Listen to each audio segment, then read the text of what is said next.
ಓಂ ಅಸತೋ ಮಾ ಸದ್ಗಮಯ ತಮಸೋ ಮಾ ಜ್ಯೋತಿರ್ಗಮಯ ಮೃತ್ಯೋರ್ಮಾ ಅಮೃತಂ ಗಮಯ. ಓಂ ಶಾಂತಿ ಶಾಂತಿ ಶಾಂತಿ. ಸಮಸ್ತ ಶುದ್ಧ ಬ್ರಹ್ಮ ಸ್ವರೂಪರಿಗೆ ಅನಂತ ಅನಂತ ಪ್ರಣಾಮಗಳು. ಈ ಒಂದು ವಿಚಾರ ಸಾಗರ ಅಧ್ಯಯನದಿಂದ ಉಂಟಾದ ಜ್ಞಾನ,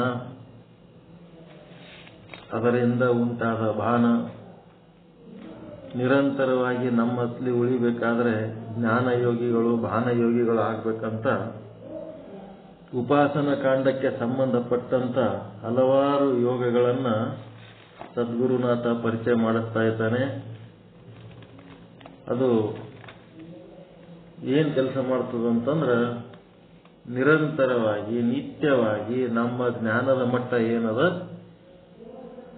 ಅರಿವಿನ ಮಟ್ಟ, ಭಾನದ ಮಟ್ಟ ಏನದಂತಂದ್ರೆ ನಾವು ಬ್ರಹ್ಮ ಸ್ವರೂಪರಾಗಿಯೇ ಉಳಿಯುವುದು. ನಾ ಬ್ರಹ್ಮ ಅದೀನಿ ಅಂದ್ರೆ ಬ್ರಹ್ಮ ಜ್ಞಾನ, ಅದನ್ನ ನಾವು ಬ್ರಹ್ಮದ ಭಾನ ಮಾಡಿಕೊಂಡು ಅದರೊಳಗೆ ಉಳಿಬೇಕಾದ್ರೆ ಪ್ರಾಣಯೋಗಿ ಜ್ಞಾನಯೋಗಿ ಆಗಬೇಕಾಗ್ತದೆ. ಅದಕ್ಕೆ ಈ ಯೋಗದ ಪರಿಚಯಗಳನ್ನು ಮಾಡಿಕೊಡ್ತಾ ಇದ್ದಾರೆ. ಈ ಯೋಗದ ಪರಿಚಯಗಳಲ್ಲಿ ನಿಮಗೆ ಯಾವುದಾದ್ರೂ ಒಂದು ಯೋಗದ ಮೂಲಕ ಯೋಗಿ ಆಗ್ಲಿಕ್ಕೆ ಬರ್ತದ. ಯಾವುದು ಸರಳದ ಏನದ ಒಂದು ಸ್ವಲ್ಪ ನೋಡಿ ಮಾಡ್ಕೋಬೇಕು ಅಷ್ಟೇ.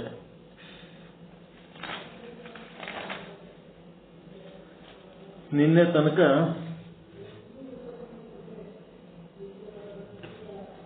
ಕರ್ಮ, ಭಕ್ತಿ, ಜ್ಞಾನ ಅಂತೇಳಿ 3 ಯೋಗಗಳು ಹೇಳಾಯ್ತು.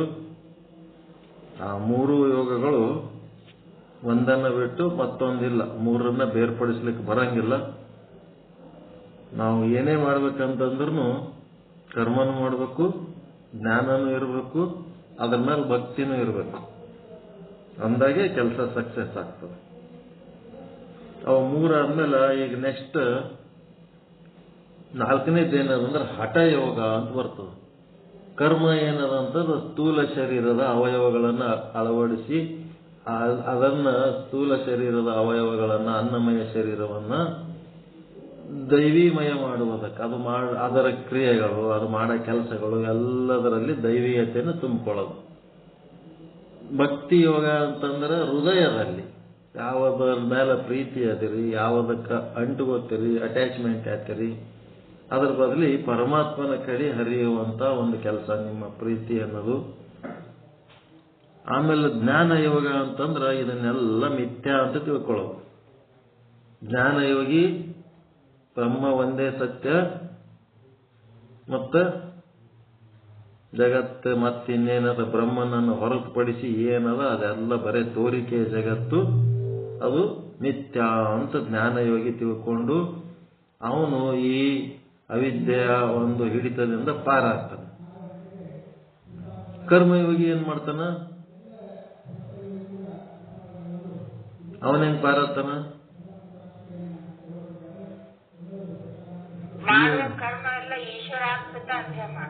ಈಶ್ವರ ಅರ್ಪಿತ ಅಂತ ಮಾಡ್ತಾನ.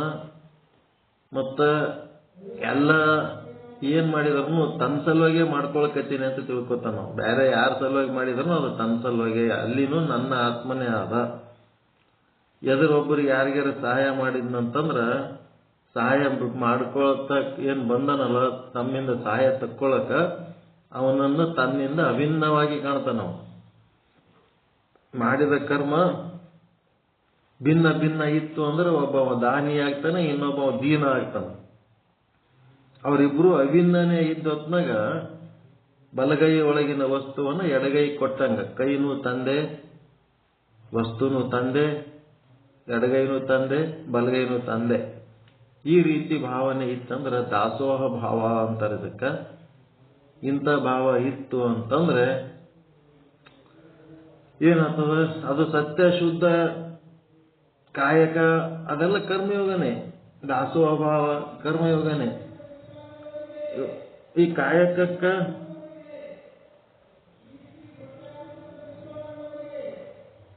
ಕಾಯಕ ಮಾಡೋದಕ್ಕ ಮತ್ತೇನಪ್ಪ ದಾಸೋಹ ಮಾಡೋದಕ್ಕ ಎಲ್ಲ ಇದು ಕರ್ಮಯೋಗನೇ.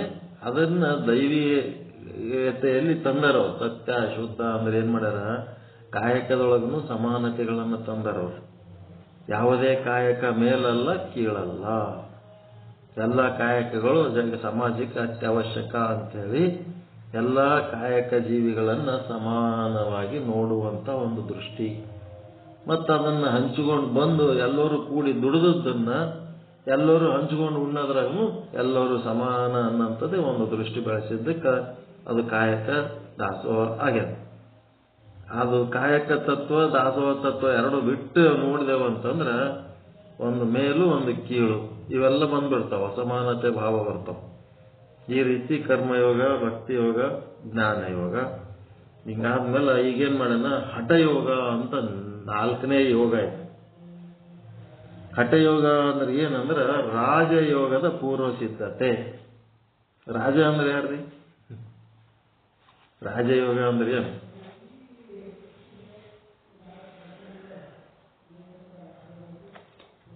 ರಾಜ ಯಾರು? ನಿಮ್ಮ ಇಂದ್ರಿಯಗಳ ರಾಜ ಯಾರು? ಮನಸ್ಸಿನ ರಾಜ ಯಾರು? ಪ್ರಾಣ. ಬುದ್ಧಿ, ಮನಸ್ಸು, ಚಿತ್ತ, ಅಹಂಕಾರ, ಆಸಕ್ತಿ ಎಲ್ಲ ಒಂದೇ. ಅದು ಸೂಕ್ಷ್ಮ ಶರೀರ. ಅದರದ್ದು ರಾಜ ಯಾರು ಅಂದ್ರೆ ಪ್ರಾಣ, ಮನಸ್ಸಿನ ರಾಜ. ವಾಯು. ಆ ವಾಯುವಿನ ರಾಜ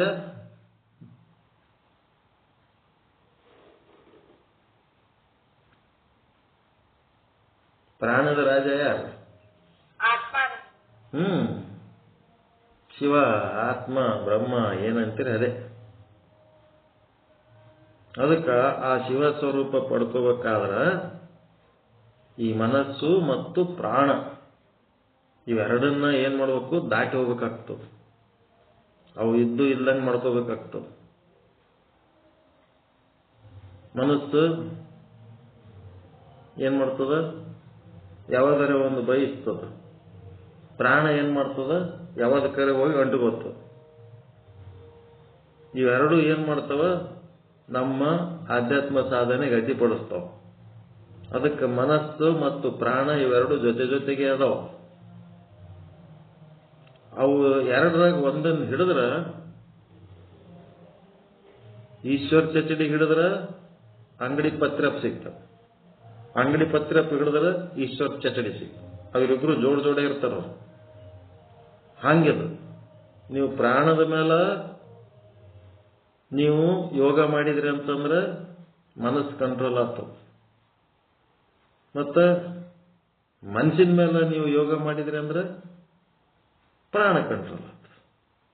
ಕಂಟ್ರೋಲ್ ಆಗೋದೇನು ಇಲ್ಲದಂಗೆ ಆಗ್ತವ. ಮನಸ್ಸಿನ ಮೇಲೆ ಯೋಗ ಮಾಡ್ಬೇಕಂದ್ರೆ ಹೆಂಗ್ ಮಾಡ್ತೀರಿ? ನಿಮ್ಮ ಮನಸ್ಸು ಚಂಚಲ ಐತಂದ್ರೆ ಏನ್ ಮಾಡ್ತೀರಿ?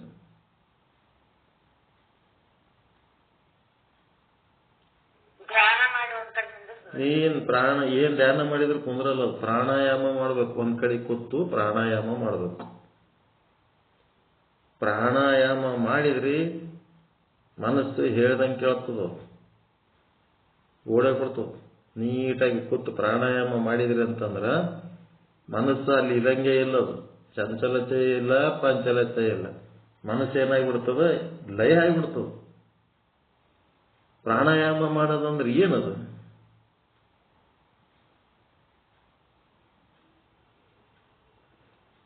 ದೀರ್ಘ ಶ್ವಾಸೋಚ್ಛ್ವಾಸ. ಇವತ್ತು 4 ಸೆಕೆಂಡಿಗೆ ಒಂದು ಶ್ವಾಸೋಚ್ಛ್ವಾಸ ಮಾಡಿದ್ರೆ ನಾಳೆ 8 ಸೆಕೆಂಡಿಗೆ ಒಂದು ಶ್ವಾಸೋಚ್ಛ್ವಾಸ, ನಾಳೆಗೆ 16 ಸೆಕೆಂಡಿಗೆ ಒಂದು ಶ್ವಾಸೋಚ್ಛ್ವಾಸ. ಹಿಂಗ ದೀರ್ಘ ಒಂದೇ ಶ್ವಾಸ, ನಿಧಾನ ತಗೊಳ್ಳೋದು, ನಿಧಾನ ಬಿಡೋದು. ಹಿಂಗ್ ಮಾಡ್ಕೋತ ಮಾಡ್ಕೋತ ಮಾಡ್ಕೋತ ನೀವೇನು ಉಸಿರಾಡ್ಸ್ಲಕತ್ತಿರೋ ಇಲ್ಲ ಅನ್ನುವ ಮಟ್ಟಿಗೆ ಹೋಗ್ಬೇಕು. ಅಲ್ಲೇನ್ ಕಂಟ್ರೋಲ್ ಆಯ್ತು? ಪ್ರಾಣವಾಯು ಕಂಟ್ರೋಲ್ ಆಯ್ತು. ಆ ಪ್ರಾಣವಾಯು ಇಲ್ಲದಂಗಾಯ್ತು. ಪ್ರಾಣ ಇಲ್ಲ ಅಂತಂದ್ರೆ ಪ್ರಾಣದ ಉತ್ಪನ್ನನೇ ಮನಸ್ಸು.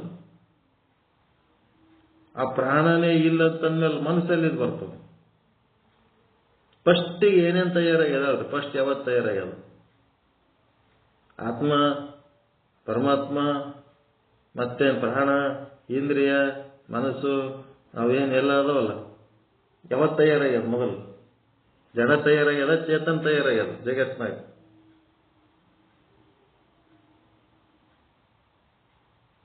ಜಡ ತಯಾರಾಗ್ಯದ. ಜಡ ತಯಾರಾಗ್ಯದ ಫಸ್ಟಿಗೆ. ಪೃಥ್ವಿ ಮೇಲೆ ಫಸ್ಟಿಗೆ ಏನ್ ತಯಾರ? ಅಮೀಬಾ ಅಂತಾವು ಇಂಥವು ಹುಟ್ಟಬೇಕಾದ್ರೆ ಮೊದಲಲ್ಲಿ ಪೃಥ್ವಿ ಇತ್ತ ಇಲ್ಲ? ಪೃಥ್ವಿ, ನೀರ, ಅದಕ್ಕೆ ಜಡ ವಸ್ತುಗಳು ಮೊದಲು ತಯಾರಾಗ್ಯಾವ.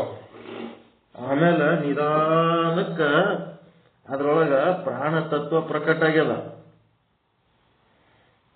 ನಿಮ್ಮ ಮನೆ ಮುಂದೆ ಸುತ್ತಮುತ್ತ ಕಲ್ಲ ಮಣ್ಣ ಇದ್ದಲ್ಲಿ ಸಾವಕಾಶ ಗಿಡ ಮರ ಬೆಳಿತಾವ, ಹುಳ ಉಪ್ಪಡಿ ಬೆಳಿತಾವ, ಬ್ಯಾಕ್ಟೀರಿಯಾಗಳು ಬೆಳಿತಾವ. ಅದಕ್ಕೆ ಮೊದಲ ಜಡ ವಸ್ತು ಆದ್ಮೇಲೆ ಅದ್ರೊಳಗ ಪ್ರಾಣ, ಜಡದಿಂದ ಪ್ರಾಣ ಉತ್ಪತ್ತಿ ಆಗ್ಯದ. ಮತ್ತ ಪ್ರಾಣ ಉತ್ಪತ್ತಿಯಾಗಿ ನಿಧಾನವಾಗಿ ಅದರೊಳಗ ಮನಸ್ಸು ಉತ್ಪತ್ತಿ ಆಗ್ಯದ. ಮನುಷ್ಯನ ಅಮ್ಮ ಯಾರು? ಪ್ರಾಣ. ಪ್ರಾಣದ ಅಮ್ಮ ಯಾರು? ಸ್ಥೂಲ ಶರೀರ. ನೀವು ಸ್ಥೂಲ ಶರೀರ ಕಂಟ್ರೋಲ್ ಮಾಡಿದ್ರಿ ಅಂತಂದ್ರೆ ಪ್ರಾಣ ಸುಮ್ ಕೂತ್ಬಿಡ್ತದೆ. ಪ್ರಾಣ ಕಂಟ್ರೋಲ್ ಮಾಡಿದ್ರಿ ಅಂತಂದ್ರೆ ಮನಸ್ಸು ಸುಮ್ ಕೂತ್ಬಿಡ್ತದೆ. ಆದ್ರೆ ನೀವು ಮನಸ್ಸು ಹೇಳ್ದಂಗೆ ಶರೀರ ಪ್ರಾಣಗಳು ಕೇಳ್ಕೊತಾದು ಅಂತಂದ್ರೆ ಬ್ಯಾಡ್ ಮಾಸ್ಟರ್ ಫಾಲೋ ಮಾಡ್ದಂಗ. ಗುಡ್ ಸರ್ವೆಂಟ್ ಆಗಿ ಇಟ್ಕೋಬೇಕು ಮನಸ್ಸನ್ನು, ಬ್ಯಾಡ್ ಮಾಸ್ಟರ್ ಮಾಡ್ಕೋಬಾರ್ದು. ಅದಕ್ಕಿಲ್ಲಿ ಏನ್ ಹೇಳ್ತಾನ? ಮನಸ್ಸನ್ನ ಮತ್ತ ಪ್ರಾಣವನ್ನ ಎರಡನ್ನ ಇಲ್ಲದಂಗ ಮಾಡ್ಕೊಳ್ಳೋದು. ಮಾಡ್ಕೊಂಡ್ರೆ ಏನಾಯ್ತು ಅಂದ್ರೆ ಶಿವನ ಅಥವಾ ಬ್ರಹ್ಮದ ಸ್ವರೂಪದ ಪ್ರಾಪ್ತಿ ಆಗ್ತದ. ಅವೆರಡೂ ಇರೋ ತನಕ ಬ್ರಹ್ಮ ಸ್ವರೂಪದ ಪ್ರಾಪ್ತಿ ಆಗಲ್ಲ. ಪ್ರಾಣ ಇರೋ ತನಕ ಬ್ರಹ್ಮ ಸ್ವರೂಪದ ಪ್ರಾಪ್ತಿ ಯಾಕಾಗಲ್ಲ? ಪ್ರಶ್ನೆ ಆದ ಇಲ್ಲ?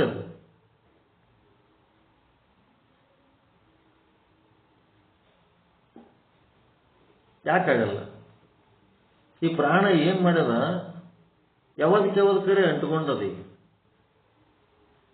ಪ್ರಾಣ ಎದಕ್ಕೆ ಅಂಟುಕೊತದ. ಅಂಟುಕೊಂಡು ಏನ್ ಮಾಡ್ತದ? ಸುಮ್ಮಿರ್ತದ, ಸಂಕಲ್ಪ ಮಾಡ್ತದ. ಸಂಕಲ್ಪ ಯಾರು ಎದ್ರ ಸಿಕ್ಕರು ಬಂದು ಬಳಗದವ್ರು ಅಂದ್ರೆ ನನಗೇನಂತಾರೆ ಗೊತ್ತಾ? ಮಗನ ತಲೆ ಮೇಲೆ ಒಂದು ಅಕ್ಕಿ ಕಾಳು ಹಾಕಿಬಿಟ್ರಿ ಅಂದ್ರೆ ನಿಮ್ ಜವಾಬ್ದಾರಿನೇ ಮುಗೀತು ನೋಡ್ರಿ ಅಂತ. ಹಂಗನು ನಾನೇನ್ ಮಗನ ತಲೆ ಮೇಲೆ ಅಕ್ಕಿ ಕಾಳು ಹಾಕೋದಕ್ಕೆ ಅಂಟುಕೋಬೇಕ? ಪ್ರಾಣದ ಕೆಲಸ ಹೌದಾ ಇಲ್ಲ? ಅಂತ ಯಾವ ಜವಾಬ್ದಾರಿಗಳು ನನಗೆ ಎಂದೂ ಇಲ್ರಿ ಅಂತ ಹೇಳ್ಬಿಟ್ಟಿದ್ ನಾನು. ಅದವೇನ್ರಿ ಅವು ಜವಾಬ್ದಾರಿ ನಮಗೆ ನಿಜವಾಗಿ ಅದವೇ? ನಾವು ಈಶ್ವರ ಕೃಪೆ, ಅವನ ಕೃಪೆ ಆದಾಗ ಏನಾಗಬೇಕಾದ ಆಗ್ತಿರ್ತವ.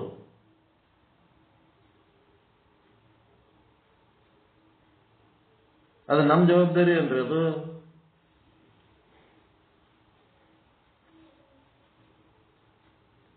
ಅಂದ್ರೆ ಏನ್ ಮಾಡ್ತದ ಪ್ರಾಣ? ಈಗ ಸಾಕಪ್ಪ ಈ ಜಗತ್ತು ಅಂತೇಳಕ್ಕೆ ಬಿಟ್ಟು ಹೋಗ್ಬೇಕಾದ್ರ ಇಂಥ ಸಂಕಲ್ಪಗಳನ್ನು ತಂದು ಒಡ್ಡುತ್ತದೆ. ಪ್ರಾಣದ ಕೆಲಸ ಸಂಕಲ್ಪವನ್ನು ಒಡ್ಡುವುದು, ಆ ಸಂಕಲ್ಪವನ್ನು ಸಾಧಿಸೋದಕ್ಕೆ, ಸಿದ್ಧಿ ಮಾಡೋದಕ್ಕೆ ನಿರಂತರವಾಗಿ ಮನಸ್ಸಿಗೆ ಪ್ರಚೋದನೆ ಮಾಡೋದು. ಮನಸ್ಸೇನ್ ಮಾಡ್ತದ? ಆ ಪ್ರಾಣದ ಸಂಕಲ್ಪಗಳನ್ನ ಈಡೇರಿಸ್ಲಕ್ಕ ವಿಶ್ವ ಪ್ರಯತ್ನ ಮಾಡ್ತದೆ. ಅದಕ್ಕೆ ಇವೆಡ್ಡು ಇರ್ಲಾರ್ದಂಗೆ ಮಾಡ್ಕೋಬೇಕು. ಸಂಕಲ್ಪಗಳು ಕಳ್ಕೋಬೇಕು. ಯಾವ ಯಾವ ಯಾವ ಯಾವ ಸಂಕಲ್ಪಗಳು ಬೇಡ. ಯೋಗಿ ಆಗ್ಬೇಕಾದ್ರೆ ಯಾವ ಸಂಕಲ್ಪಗಳು ಮಾಡಬಾರ್ದು. ಒಂದೇ ಒಂದು ಸಂಕಲ್ಪ, ಮೋಕ್ಷ ಪ್ರಾಪ್ತಿ ಮಾಡ್ಕೋಬೇಕು.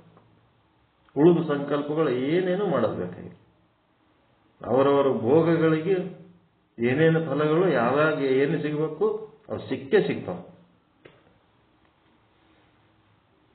ಒಪ್ಪುಗಳ ಮಾತ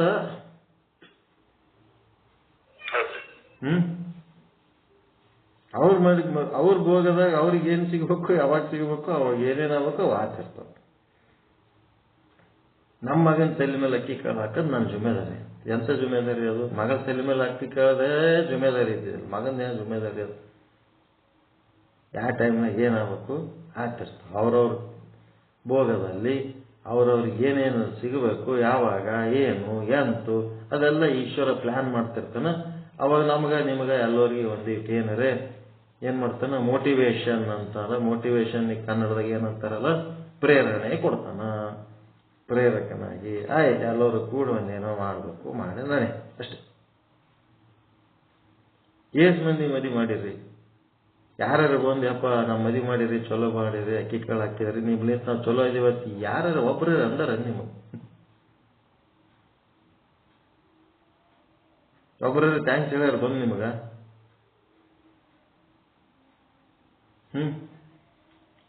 ಮದುವೆನ ಆಯ್ತು ಹೊಂಟೆ ಬಿಡೋದು ಸಾತು ಗೊತ್ತು. ನೋಡಿ ಯಾವ ಊರಾಗದ ಈ ಊರಾಗದ, ಅವ್ರ ಮದುವೆ ಅದಂದ್ರೆ ಇವ್ರು ಹೋಗ್ಬೇಕತ್ತ, ಇವ್ರ ಮದುವೆ ಅದಂದ್ರೆ ಅವ್ರು ಹೋಗ್ಬೇಕತ್ತ, ಅವ್ರ ಸಾತ್ರ ಇವ್ರು ಬರ್ಬೇಕತ್ತ, ಇವ್ರ ಸಾತ್ರ. ಇವೆಲ್ಲ ಅಂಟುಗಳು ಅಲ್ಲ, ಇವು ಅಂಟು ನಂಟು ಅಲ್ಲ, ಇವು ಪ್ರಾಣದ ವ್ಯವಹಾರ ಹೌದಲ್ಲ. ಇವು ಸಂಕಲ್ಪ ಹೋಗ್ಬೇಕು, ಪ್ರಾಣದ ವ್ಯವಹಾರ ಹೋಗ್ಬೇಕು. ಈ ಮನಸ್ಸು ಆ ಸಂಕಲ್ಪಗಳನ್ನು ಈಡೇರಿಸುವಂತ ವಿಶ್ವ ಪ್ರಯತ್ನ ಮಾಡುವಂತ ಒಂದು ರೋಗ ಏನದಲ್ಲ, ಇದು ಎಲ್ಲ ಹೋಗ್ಬೇಕು, ಇವೆಲ್ಲ ಹೋಗ್ಬೇಕು.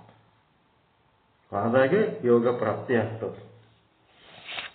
ಅದಕ್ಕಿಲ್ಲಿ ಪ್ರಾಣದ ಕೆಲಸ ಏನಾದರೂ ಒಂದು ಸಂಕಲ್ಪ ಮಾಡಿ ಆ ಸಂಕಲ್ಪವನ್ನ ಗಟ್ಟಿಯಾಗಿ ಇಟ್ಟುಕೊಂಡು ಅದಕ್ಕೆ ಅಂಟುಕೊಂಡಿರೋದು. ಅದೇ ನಮ್ಗೆ ಸಮಸ್ಯೆ ಮಾಡೋದು. ಇವತ್ತ ಸಾಕಪ್ಪ, ನಾಳೆ ಮುಂಜಾನೆ ನಾವು ಇಲ್ಲಿರೋದೇ ಬೇಡ ಅಂತೇಳಿ ಒಂದ್ಸಾರಿ ಅಂದು ನೋಡ್ರಿ. ಅವಾಗ ನಿಮ್ಮ ಮನಸ್ಸು 108 ಇವು ತಂದಿರ್ತದೆ. ಇಷ್ಟೊಂದು ಜವಾಬ್ದಾರಿಗಳದಾವ, ಇವೆಲ್ಲ ಬಿಟ್ಟು ಹೆಂಗ್ ಗೊತ್ತು ನೀನು ಅದು ಕೇಳ್ತದ. ಒಂದ್ಸಾರಿ ಅಂದು ನೋಡ್ರಿ. ಇವೆಲ್ಲ ಯಾರು ಮಾಡ್ಬೇಕು? ಇಷ್ಟೆಲ್ಲ ಯಾರ್ಯಾರು ಏನೇನು ಕೊಟ್ಟಿರಿ, ಏನೇನೋ ತೊಗೊಂಡಿರಿ, ಏನೇನೋ ವ್ಯವಹಾರ ಮಾಡಿರಿ, ಯಾರ್ಯಾರಿಗೆ ಏನೇನು ಹೇಳಿರೋ, ಏನೇನು ಬಿಟ್ಟಿರೋ, ಸಾಕು ನಾಳೆ ಮುಂಜಾನೆ ನಾನು ಸಾಕಪ್ಪ ಈ ಜೀವನ ಅಂದ್ರೆ ಈ ಒಂದು ದೊಡ್ಡ ಪಟ್ಟಿನೇ ಇಟ್ಟುಬಿಡ್ತು. ಇಂಥವೆಲ್ಲ ಇಟ್ಕೊಂಡಾಗ ಎಲ್ಲಿ ಯೋಗ ಬರ್ತದ್ರಿ? ಎಲ್ಲಿ ಯೋಗ ಬರ್ತದ? ಇದೇ ಜನ್ಮದಾಗ ಮೋಕ್ಷ ಆಗ್ಬೇಕತ್ ಒಬ್ಬರ ಅಂತಾರ, ಈ ಕ್ಷಣನೇ ಮೋಕ್ಷ ಆಗ್ಬೇಕತ್ ಒಬ್ಬರ ಅಂತಾರ. ಅದಕ್ಕೆ ತಕ್ಕಂತೆ ಲಾಯಕ್ ಇರ್ಬೇಕಲ್ಲ ನಾವು, ಹೌದಾ? ಅದಕ್ಕೆ ತಕ್ಕಂತೆ ಅದೀವಿ ನಾವು. ಮನಸ್ಸು ಪ್ರಾಣಗಳನ್ನು ಏನಾದ್ರು ಕಳ್ಕೊಳಕ್ ತಯಾರಿದೀವಿ ನಾವು. ಪ್ರಾಣ ಕಳ್ಕೊಳ್ಳೋದಂದ್ರೆ ಏನು ಸಾಯೋದಲ್ಲ, ಈ ಅಟ್ಯಾಚ್ಮೆಂಟ್ಸ್ ಬಿಡ್ರಿ ಅಂತ. ಎದಕ್ಕೂ ಅಂಟ್ಕೋಬೇಡ್ರಿ, ಯಾವುದನ್ನು ಸಂಕಲ್ಪ ಮಾಡಬೇಡ್ರಿ, ಸುಮ್ಮಿರ್ರಿ, ಆರಾಮಿರ್ರಿ. ಇದೇ ಇದು ಕಳ್ಕೊಳ್ಳೋದು, ಪ್ರಾಣ ಕಳ್ಕೊಳ್ಳೋದು. ಮನಸ್ಸು ಕಳ್ಕೊಳ್ಳೋದು ಅಂತಂದ್ರೆ ನಿಮ್ಮ ಪ್ರಾಣದಾಗ ಏನ್ ಸಂಕಲ್ಪ ಮಾಡಿದ್ರೆ ಅದನ್ನೇ ಸಾಧಿಸ್ಬೇಕಂತ ಹಗಲು ರಾತ್ರಿ ಅದ್ರ ಬಗ್ಗೆನೇ ಸಂಕಲ್ಪ ವಿಕಲ್ಪ ಮಾಡೋದು. ಅದಕ್ಕೆ ಬುದ್ಧಿ ಓಡಿಸೋದು. ಆಗ್ಲಿ ಏನೇನಾಗ್ತದ ಆಗ್ಲಿ. ಹಠಯೋಗದ ಆದಿ ಪ್ರವಕ್ತ ಯಾರು? ಹಠಯೋಗ ಹೇಳಿದವ್ರು ಯಾರದಾರ್ರಿ? ಹಠಯೋಗ ಹೇಳಿದವ್ರು ಯಾರು ಅಂತಂದ್ರ ಶಿವ. ಗಣಪತಿ ಅಪ್ಪದನಲ್ಲ, ಅವನಿಗೇನಂತಾರ? ಯೋಗಿ ಶಿವ ಅಂತಾರ. ನೀವೆಲ್ಲರೂ ಶಿವ ಯೋಗಿಗಳು. ಅವ ಯೋಗಿ ಶಿವ, ಯೋಗಿನಾಥ, ಆದಿನಾಥ ಅಂದ್ರೆ ಅವನೇ ಶಿವ, ಪೌರಾಣಿಕ ಶಿವ. ಹಠಯೋಗದ ಆದಿ ಪ್ರವಕ್ತ ಭಗವಾನ್ ಆದಿನಾಥ ಶಿವನೇ ಇದ್ದಾನೆ. ಯಾರು ಹೇಳಿದ್ರಪ್ಪ ಈ ಮಾತು ಅಂದ್ರೆ, ಒಂದು ಬುಕ್ ತಗೋರಿ, ಹಠಯೋಗ ಪ್ರದೀಪಿಕೆ. ತಗೋರೇನು ಹೋಗಿ ಖರೀದಿ ಮಾಡಬೇಡ್ರಿ, ಸುಮ್ಮನೆ ಹೇಳ್ತಿರ್ತೀನಿ ಹಂಗೆ. ಹೇಳೋಣ ಆಯ್ತು, ಖರೀದಿ ಮಾಡಿಬಿಡ್ತೀರ. ಏನು ಏಟು ಓದ್ತೀವೋ ಏಟು ಬಿಡ್ತೀವೋ, ನಾವೇನು ಹಠಯೋಗಿಗಳಾಗವ್ರ? ಏನಿಲ್ಲ, ಸುಮ್ಮನೆ ಹೇಳೋದು. ಹಠಯೋಗ ಪ್ರದೀಪಿಕೆಯಲ್ಲಿ ಆದಿನಾಥ ಶಿವನ ವರ್ಣನೆ ಮಾಡಿದ್ದಾರೆ. ಅದು ಗ್ರಂಥ ಯಾರು ಬರೆದಾರ ಅಂದ್ರೆ ಸ್ವಾತ್ಮಾರಾಮ್ ಜಿ, ಆತ್ಮಾರಾಮ್, ಅದು ಸ್ವಾತ್ಮಾರಾಮ್ ಜಿ ಅವರು ಹಠಯೋಗದ ಪ್ರದೀಪಿಕೆ ಅಂತ ಒಂದು ಗ್ರಂಥ ಬರೆದಾರ. ಎಲ್ಲರೂ ಬಸ್ ಸ್ಟ್ಯಾಂಡ್ನಾಗ ಅಲ್ಲಿ ಇಲ್ಲಿ ಸಿಕ್ತಂದ್ರೆ ಏನ್ ಮಾಡ್ಬೇಕು, ಸ್ವಲ್ಪ ಹಠಯೋಗ ಪ್ರದೀಪಿಕೆ ಕೊಡ್ರಿ ಅಂತ ತಗೋಬೇಕು, ನೋಡ್ಬೇಕು. ಒಂದು 4 ಪೇಜ್ ಹಿಂದ ಮುಂದೆ ತೆಗೆದು ಅಲ್ಲೇ ಬಸ್ ಸ್ಟ್ಯಾಂಡ್ನಾಗೆ ನಿಂತು ನೋಡ್ಬೇಕು. ಅದೇನಾದ್ರು ನಿಮಗೆ ಆಕರ್ಷಣೆ ಅನ್ನಿಸ್ತು, ಚಲೋ ಅನ್ನಿಸ್ತು, ಪರವಾಗಿಲ್ಲ, ಓದ್ಬೇಕು, ತಿಳ್ಕೋಬೇಕು ಅನ್ಸಿದ್ರೆ ತಗೋಬೇಕು. ಸುಮ್ ಬಿದ್ದಿರ್ಲಿ ಮನ್ಯಾಗ ತೇವಕ್ಕೆ, ಅದೇನು ಸೀರಿನ ದೋತ್ರನ ಸುಮ್ಮನೆ ತೊಗೊಂಡು ಇಟ್ಕೊಳಕ್. ಅದು ತಗೊಂಡ್ಮೇಲೆ ಅದು ಓದಿ ಮಾಡ್ತಿದ್ರೆ ಅಂತ ತಗೋಬೇಕು. ಅವು ಏನು ರೊಕ್ಕ ಏಟಿರ್ತದೆ ಯಾರಿಗೆ ಗೊತ್ತು. ಹಠಯೋಗ ಪ್ರದೀಪಿಕೆ ಬುಕ್ ಹೆಸರು ಬರ್ಕೊಳಕತ್ತೀರ? ಸ್ವಾತ್ಮಾರಾಮ್ ಜಿ ಅವರ ರಚನೆ ಅದು ಬುಕ್. ಅಲ್ಲಿ ಆದಿನಾಥ ಶಿವನ ಒಂದು ವರ್ಣನೆ ಮಾಡ್ಯಾರ. ಆದಿನಾಥ ನಮೋಸ್ತಸ್ಮೈ ಏನೋಪದಿಷ್ಟ ಹಠಯೋಗ ವಿದ್ಯಾ ಅಂತಂದ್ರ ಇಲ್ಲಿ ಭಗವಾನ್ ಶಿವನಿಗೆ ನಮಸ್ಕಾರ ಎಂತಲೂ ಮತ್ತು ಭಗವಾನ್ ಶಿವನೇ ಹಠಯೋಗ ವಿದ್ಯೆಯ ಆದಿ ಪ್ರವಕ್ತ ಅಂಥೇಳಿ ಹೇಳಲಾಗಿದೆ. ಅಂದ್ರೆ ಹಠಯೋಗ ವಿದ್ಯೆಯ ಉಪದೇಶ ಮಾಡಿದವನು, ಪ್ರಪ್ರಥಮ ಉಪದೇಶ ಮಾಡಿದವನು ಶಿವ, ಆದಿನಾಥ, ಆದಿಯೋಗಿ. ಅದಕ್ಕೆ ಕಣ್ಮುಚ್ಕೊಂಡು ಕೂತಿರ್ತಾನೋ ಯಾವಾಗನು. ಹಠಯೋಗ ಸಾಧನೆಯ ಪದ್ಧತಿ ಏನ್ ಮಾಡ್ಬೇಕು?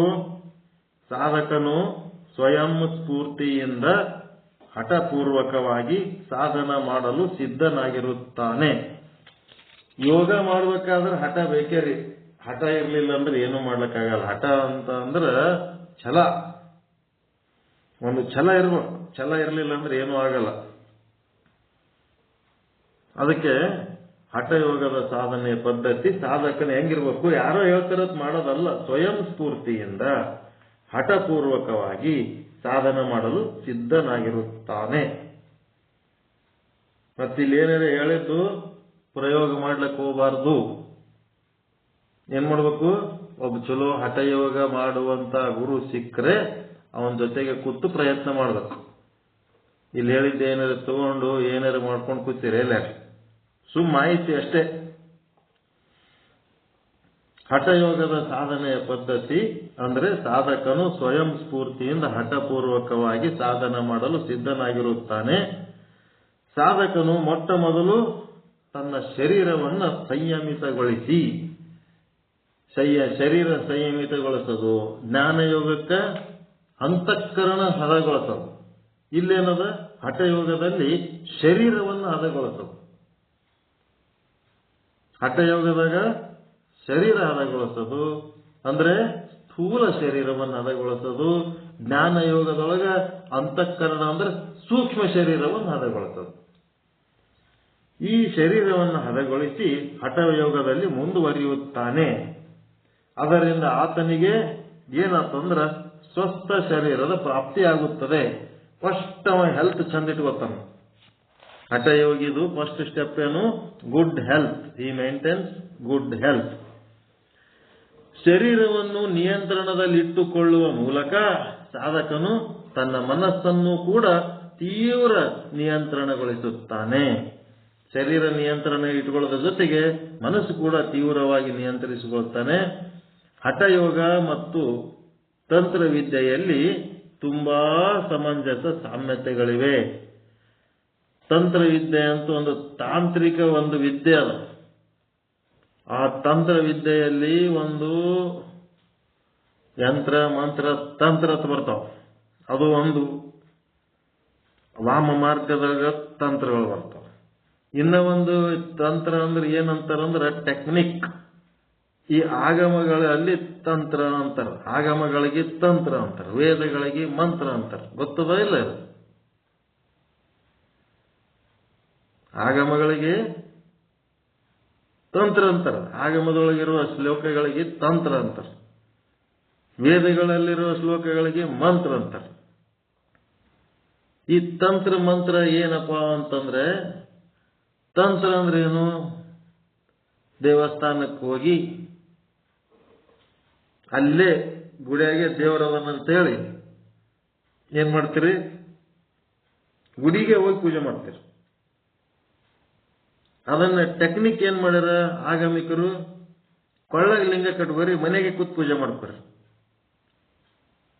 ತಂತ್ರ ಹೌದಿಲ್ಲ? ಎಲ್ಲ ಕಡೆ ದೇವರದನಂತಂದ್ಮೇಲೆ ಅವನ್ ನಿಮ್ ಮನೆಗೆ ಇರಂಗಿಲ್ಲೇನು? ಯಾಕೆ ಗುಡಿಗೆ ಹೋಗ್ಯಾರ ಅನ್ನತ್ತೀರಿ? ಅನುಕೂಲ ಇದ್ದವ್ರು ಗುಡಿಗೆ ಹೋಗ್ಲಿ, ಗುಡಿಗೆ ಹೋಗಿಲ್ಲ ಕಾಲರ್ದವ್ರು ಮನೆಗೆ ಕೂತರು ದೇವ್ರ ಪೂಜೆ ಮಾಡ್ಕೋಬಹುದು. ಇದು ತಂತ್ರ ಹೌದಾ ಇಲ್ಲ? ಉಪಾಯ ಹೌದಾ ಇಲ್ಲ?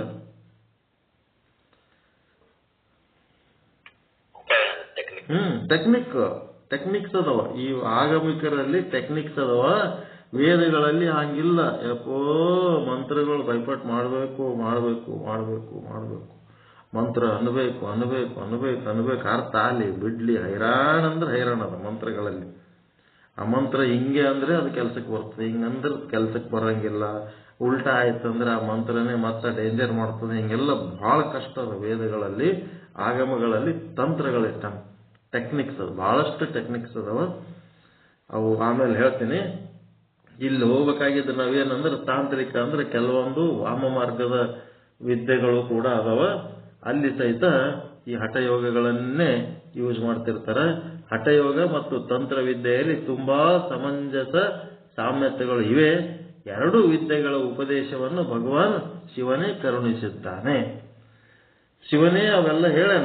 ಎಲ್ಲ ಯಾವು ಇಂದ್ರಜಾಲ, ಮಹೇಂದ್ರಜಾಲ ಏನೇನು ಇರ್ತಾವಲ್ರಿ ಅವೆಲ್ಲ ತಂತ್ರಗಳು, ಅವೆಲ್ಲ ಅದಾವ.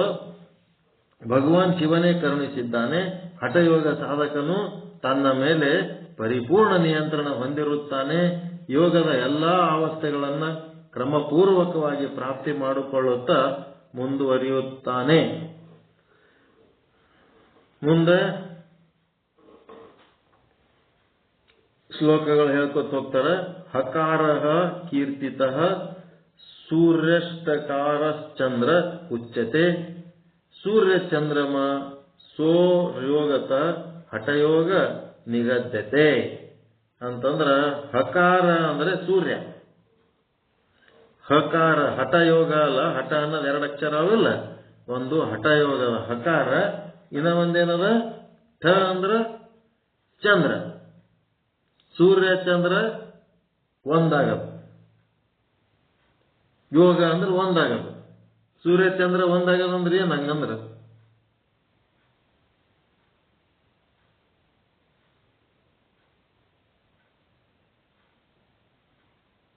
ಸೂರ್ಯ ಅಂದ್ರೆ ಜ್ಞಾನ, ಸೂರ್ಯ ಅಂದ್ರೆ ಜ್ಞಾನ, ಚಂದ್ರ ಅಂದ್ರೆ ಶಾಂತಿ, ನೆಮ್ಮದಿ. ಅವೆರಡು ಕೂಡ್ಬೇಕು. ಯಾವ್ದಾವ್ದ್ರೊಳಗೆ ನೆಮ್ಮದಿ ಹುಡುಕೋತ ಹೋಗಿ ಎಲ್ಲೆಲ್ಲೋ ಹೋಗಿ ಸಿಕ್ಕೊಂಡ್ ಬೀಳ್ಬಾರ್ದು. ನೆಮ್ಮದಿ ಎಲ್ಲಿ ಅದಂದ್ರೆ ಜ್ಞಾನದಾಗ ಅದ, ಬ್ರಹ್ಮಜ್ಞಾನದಾಗ ನೆಮ್ಮದಿ ಅದ ಅಂತೇಳಿ ಅಲ್ಲಿ ಹಠಯೋಗ. ಒಂದ್ ಕಡೆ ಸೂರ್ಯ ಅಂದ್ರೆ ಬ್ರಹ್ಮಜ್ಞಾನದ ಸೂರ್ಯ, ಮತ್ತಿನ್ನೊಂದ್ ಕಡೆ ಚಂದ್ರ ಅಂದ್ರೆ ನೆಮ್ಮದಿ, ಶಾಂತಿ, ಸಮಾಧಾನ ಅಂತೇನದಲ್ಲ ಅದು. ಎಲ್ಲಿ ಅದ? ಅವೆರಡು ಭೇಟಿ ಆಗ್ಬೇಕು, ಒಂದ್ ಕಡೆ ಆಗ್ಬೇಕು. ಜ್ಞಾನ ಒಂದ್ ಕಡೆ ಅದ, ನಿಮ್ ಶಾಂತಿ ಸಮಾಧಾನಗಳು ಬೇರೆ ಕಡೆ ಅದಾವ, ಯಾವುದೋ ವಿಷಯದೊಳಗೆ ಅದಾವು. ಅವೆರಡು ಕಲಿಬೇಕಲ್ಲಿ. ಯೋಗ ಅಂದ್ರೆ ಹಠ ಯೋಗ ಅಂದ್ರೆ ಅರ್ಥ ಆಯ್ತಾ?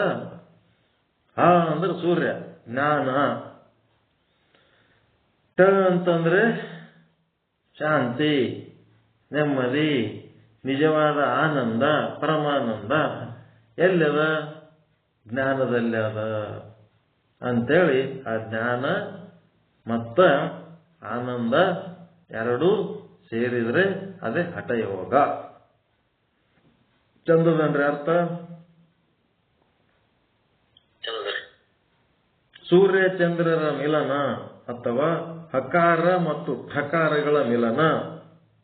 ಈ ಸಂಜ್ಞೆಯೇ ಹಠಯೋಗ ಎನ್ನಿಸಿಕೊಳ್ಳುತ್ತದೆ. ಆಮೇಲೆ ಹಕಾರದಲ್ಲಿ ಸೂರ್ಯಚಂದ್ರ ಹೆಂಗದ ಹಂಗ ಇಲ್ಲೇನದ ಈಡ ಮತ್ತು ಪಿಂಗಳ ಅಂತ. ಈಡ ಅಂತ ಒಂದು ನಾಡಿ ಅದ, ಪಿಂಗಳ ಅಂತ ಇನ್ನೊಂದು ನಾಡಿ ಅದ. ಈ ಶರೀರದೊಳಗ ಮೇಲಿಂದ ಕೆಳಗಿನ ತನಕ ಅದ, ಬೆನ್ನು ಹುರಿ ಹತ್ರ. ಆ ಈಡ ಮತ್ತು ಪಿಂಗಳ ಅವೆರಡು ನಾಡಿ ಎದರ ಕಲಿತಾವ ಅಂದ್ರೆ ಸುಷುಮ್ನ ನಾಡಿ ಒಳಗೆ ಕಲಿತಾವ. ಅದಕ್ಕ ಈಡ ಪಿಂಗಳ ಒಂದಾಗದು, ಸೂರ್ಯ ಚಂದ್ರ ಒಂದಾಗದು, ಉಷ್ಣ ಶೀತ ಒಂದಾಗದು. ನೋಡ್ರಿ ಹೆಂಗದ, ಅವು ಈಡ ಪಿಂಗಳ ಸೇರಿ ಒಂದಾದು ಅಂತಂದ್ರ ಸುಷುಮ್ನ ನಾಡಿ ಒಳಗೆ ನಮ್ಮ ಪ್ರಾಣ ಹರಿಲಕತ್ತು ಅಂದ್ರೆ ಆವಾಗ ನಿಮಗೇನಾಗ್ತದಂದ್ರ ಉಷ್ಣ ನೀರು ಮೈ ಮೇಲೆ ಬಿದ್ರೂ ಗೊತ್ತಾಗಲ್ಲ, ತಂಪು ನೀರು ಮೈ ಮೇಲೆ ಬಿದ್ರೂ ಗೊತ್ತಾಗಲ್ಲ. ಅವೆರಡು ಒಂದೇ ಆಗಿಬಿಡ್ತಾವ, ವ್ಯತ್ಯಾಸನೇ ಗೊತ್ತಾಗಲ್ಲ. ಶಿವ ಶಕ್ತಿ, ಶಿವ ಏನ್ ಮಾಡ್ತಾನ, ತಂದು ಸತ್ತಾ ಸ್ಫೂರ್ತಿ ಕೊಡ್ತಾನ. ಶಕ್ತಿ ಏನ್ ಮಾಡ್ತಾಳ, ತನ್ನ ಲೀಲೆಗಳನ್ನು ಮಾಡ್ತಾಳ. ಆ ಪರಮಾತ್ಮನ ಸತ್ತಾ ಸ್ಫೂರ್ತಿಯಿಂದ ಜಗತ್ತಿನೊಳಗೆ ನಾನಾ ರೀತಿ ವಸ್ತುಗಳನ್ನ, ಜೀವಿಗಳನ್ನ ಸೃಷ್ಟಿ ಮಾಡ್ತಾಳ. ಹಂಗೆ ದಾಯಿನೇ ಬಾಯಿನೇ ಅಂತಂದ್ರೇನು, ಎಡ ಬಲ ಒಂದಾಗಬೇಕು. ಈಡ ಪಿಂಗಳ ಒಂದಾಗಬೇಕು, ಉಷ್ಣ ಶೀತ ಒಂದಾಗಬೇಕು, ಶಿವ ಶಕ್ತಿ ಒಂದಾಗಬೇಕು, ಮತ್ತೆ ಸ್ವರಗಳು ಒಂದಾಗಬೇಕು. ಹಿಂಗೆಲ್ಲ ಹೇಳ್ಕೊತ ಹೋಗ್ತಾರ. ಅದಕ್ಕೆ ಇಲ್ಲೇನದಂದ್ರ 6 ಚಕ್ರಗಳು ಹೇಳ್ತಾರೆ ಇದ್ರೊಳಗೆ. ಈ ಹಠಯೋಗದೊಳಗೆ 6 ಚಕ್ರಗಳು ಎಲ್ಲಿ ಇರ್ತದಪ್ಪ ಅಂದ್ರ, ಹಿಂಗ ನೆಟ್ಟಗೆ ನೆಲದ ಮೇಲೆ ಚಪ್ಪಗಲ್ಲ ಹಾಕೊಂಡು ಕೂತ್ರಿ ಅಂತಂದ್ರ ನಿಮ್ಮ ಕೆಳಗಿನ ಭಾಗ ಮಲದ್ವಾರ ಮತ್ತು ಮೂತ್ರದ್ವಾರದ ಮಧ್ಯದ ಜಾಗದೊಳಗ ಒಂದು ಮೂಲಾಧಾರ ಚಕ್ರ ಅಂದ್ರೆ ಶಕ್ತಿ ಕೇಂದ್ರ ಅದ ಅಂತ. ಆ ಮೂಲಾಧಾರ ಚಕ್ರದಲ್ಲಿ ಒಂದೇನದಂದ್ರೆ ಗಂಟದ, ಒಂದಲ್ಲಿ ಗಂಟದ. ಆ ಗಂಟಿಗೆ ಏನಂತಾರಂದ್ರೆ ಬ್ರಹ್ಮ ಗಂಟು ಅಂತಾರ, ಗ್ರಂಥಿ. ಅವು ನರಗಳು ಏನಾಗ್ಯಾವ, ಒಂಥರ ಸುತ್ಕೊಂಡ್ಬಿಟ್ಟವಲ್ಲಿ. ಗಂಟು ನರದೇ ಒಂದು ಗಂಟದಲ್ಲಿ, ಅದಕ್ಕೆ ಬ್ರಹ್ಮ ಗ್ರಂಥಿ ಅಂತಾರ ಅದು ಮೂಲಾಧಾರ ಚಕ್ರದಲ್ಲಿ. ಮತ್ತ ಮೂಲಾಧಾರ ಚಕ್ರದಾಗ ಏನದ ಅಂತಂದ್ರ ಕುಂಡಲಿನಿ ಶಕ್ತಿ ಅಂದ್ರೆ ನಿಮ್ಮ ಮೂಲ ಶಕ್ತಿ ಏನದ, ನಿಮ್ಗೆ ಏನೇನ್ ಶಕ್ತಿಗಳು ಬರ್ತಾವ ಎಲ್ಲ ಶಕ್ತಿಗಳು ಅಲ್ಲಿದೆ ಬರ್ತಾವ. ಅದಕ್ಕೆ ಕುಂಡಲಿನಿ ಶಕ್ತಿ ಅಂತಾರ. ಅದರಿಂದ ಸ್ವಲ್ಪ ಮ್ಯಾಲ ಬಂದ್ರಿ ಅಂತಂದ್ರ ಈ ಉಪಸ್ಥ ಸ್ಥಾನ, ಮೂತ್ರದ್ವಾರದ ಸ್ಥಾನದ ಮಟ್ಟಿಗೆ ಏನದಪ್ಪ ಅಲ್ಲಿ ಅಂತಂದ್ರೆ ಸ್ವಾಧಿಷ್ಠಾನ. ಕುಂಡಲಿನಿ ಮೇಲೆ ಸ್ವಾಧಿಷ್ಠಾನ.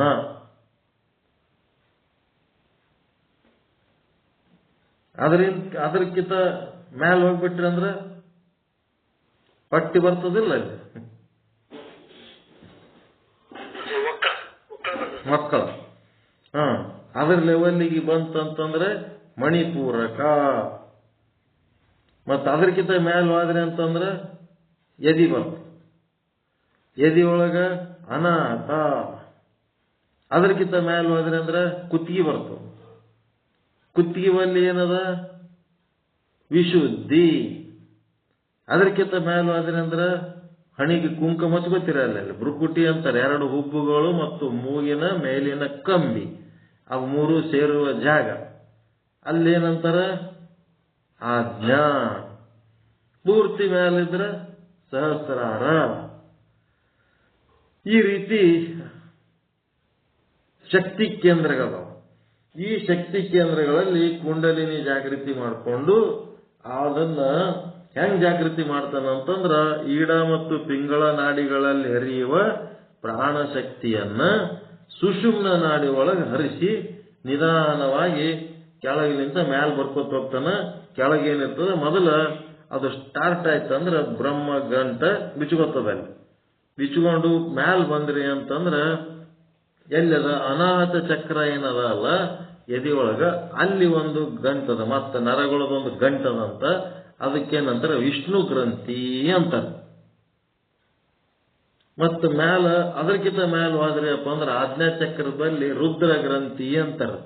ಇವೇನದವ 6 ಚಕ್ರಗಳನ್ನ ಭೇದಿಸಬೇಕು, ಮತ್ತೆ 3 ಗ್ರಂಥಿಗಳನ್ನ ಭೇದಿಸಬೇಕು. ಒಟ್ಟು 9 ಅದಾವ. 6 ಚಕ್ರಕ್ಕೆ ಗಟ್ಟಿ ಜೋಕಾಲಿ ಹಾಡದಲ್ರಿ, ತೂಗುತ್ತಾದ ನೋಡ ಜೋಕಾಲಿ ಅಂತದಿಲ್ಲ. ಅಲ್ಲಿ 6, 3 ಅಂದ್ರೆ ಇವೇ ನೋಡ್ರಿ. 6 ಯಾವುವು? ಮೂಲಾಧಾರ, ಸ್ವಾಧಿಷ್ಠಾನ, ಮಣಿಪೂರಕ, ಅನಾಹತ, ವಿಶುದ್ಧಿ, ಆಜ್ಞಾ, ಸಹಸ್ರಾರ. ಇವು 6. ಮತ್ತು 3 ಯಾವುವು? ಈ ಗ್ರಂಥಿಗಳಂತಂದ್ರೆ ಬ್ರಹ್ಮ ಗ್ರಂಥಿ, ಅದು ಮೂಲಾಧಾರ ಚಕ್ರ ಬಲ್ಯದ, ವಿಷ್ಣು ಗ್ರಂಥಿ ಅನಾಹತ ಚಕ್ರ ಬಲ್ಯದ, ಆಜ್ಞಾ ಚಕ್ರ ಬಲ್ಲಿ ರುದ್ರ ಗ್ರಂಥಿ. ಒಟ್ಟು ಇವು 6, 3. ಒಟ್ಟು ಇವು 9 ಶಕ್ತಿ ಕೇಂದ್ರಗಳು ನಮ್ಮ ಶರೀರದೊಳಗೆ. ಆ 9 ಶಕ್ತಿ ಕೇಂದ್ರಗಳನ್ನ ಜಾಗೃತಗೊಳಿಸಬೇಕಾಗ್ಯದ. ಪಿಂಗಳ ಬಲಕ್ಕಿರ್ತದ ಎಡಕ್ಕಿರ್ತದ್ರಿ? ಪಿಂಗಳ ನಾಡಿ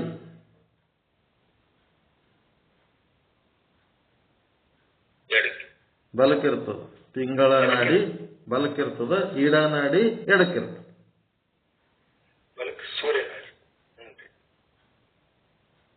ಈಡಾ ನಾಡಿ, ಈಡಾ ಪಿಂಗಳ. ಇವು ಏನದ? ಈಡಾ ನಾಡಿ ಎಡಕ್ಕೆ, ಪಿಂಗಳ ನಾಡಿ ಬಲಕ್ಕೆ. ಮತ್ತು ಸುಷುಮ್ನ ನಾಡಿ ಎಲ್ಲಿದಂದ್ರೆ ಸೆಂಟರ್ನಾಗ ಅದಾವ, ಎಡಕ್ಕೂ ಇಲ್ಲ ಬಲಕ್ಕೂ ಇಲ್ಲ.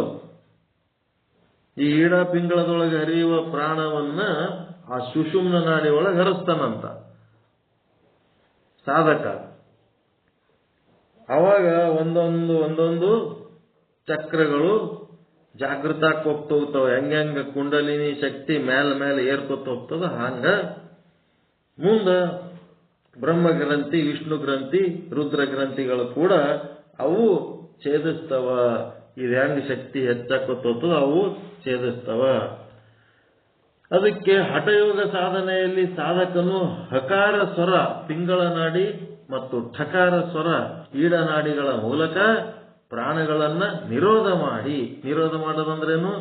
ಅಲ್ಲಿ ಇರುವ ಪ್ರಾಣವನ್ನು ಸ್ಟಾಪ್ ಮಾಡಿ ಮಧ್ಯದ ನಾಡಿ ಸುಷುಮ್ನ ನಾಡಿಯಲ್ಲಿ ಹರಿಸುತ್ತಾನೆ. ನೋಡ್ರಿ ಎಂತ ಪ್ರಯತ್ನ ಅದ ನೋಡ್ರಿ. ಬಹಳ ಡೇಂಜರ್ ಪ್ರಯತ್ನ ಅದ. ಚಲೋ ಗುರು ಇದ್ರೆ ಮಾಡ್ಬೇಕು. ಎಲ್ಲರ ಪ್ರಾಣ ಎಲ್ಲರ ಹರಿಸ್ಲಕ್ ಹೋದ್ರಿ ಅದು ಯಾಕಂದ್ರೆ ಹೋಯ್ತಂದ್ರೆ ಏನ್ ಮಾಡ್ತೀರಿ? ಇರಕ್ಕೆ ಒಂದು ಪ್ರಾಣ ಇರ್ತದೆ. ಹೀಗೆ ಮಾಡುವುದರಿಂದ ಶರೀರದೊಳಗೆ ಇರುವ ಕುಂಡಲಿನಿ ಶಕ್ತಿಯು ಜಾಗೃತವಾಗುತ್ತದೆ. ಯಾವಾಗ ಕುಂಡಲಿನಿ ಶಕ್ತಿ ಜಾಗೃತವಾಗುತ್ತದೆಯೋ ಆವಾಗ ಅದು 6 ಚಕ್ರಗಳನ್ನು ಭೇದಿಸುತ್ತದೆ ಮತ್ತು ಪರಶಿವನೊಂದಿಗೆ ಬೆರೆಯುತ್ತದೆ. ಕುಂಡಲಿನಿ ಶಕ್ತಿ ಹೋಗಿ ಪರಶಿವನೊಂದಿಗೆ ಬೆಳೀತು. ಈ ಅವಸ್ಥೆಯನ್ನ ಪ್ರಾಪ್ತಿ ಮಾಡಿಕೊಂಡ ಸಾಧಕನು ಶಿವ ಸಮಾನನಾಗುತ್ತಾನೆ. ನಮ್ಮ ಶರೀರದೊಳಗಿನ ರಹಸ್ಯವಾದ ಶಕ್ತಿಯನ್ನೇ ಕುಂಡಲಿನಿ ಶಕ್ತಿ ಎನ್ನುತ್ತಾರೆ. ಎಷ್ಟಾಯ್ತು ಟೈಮು? 10.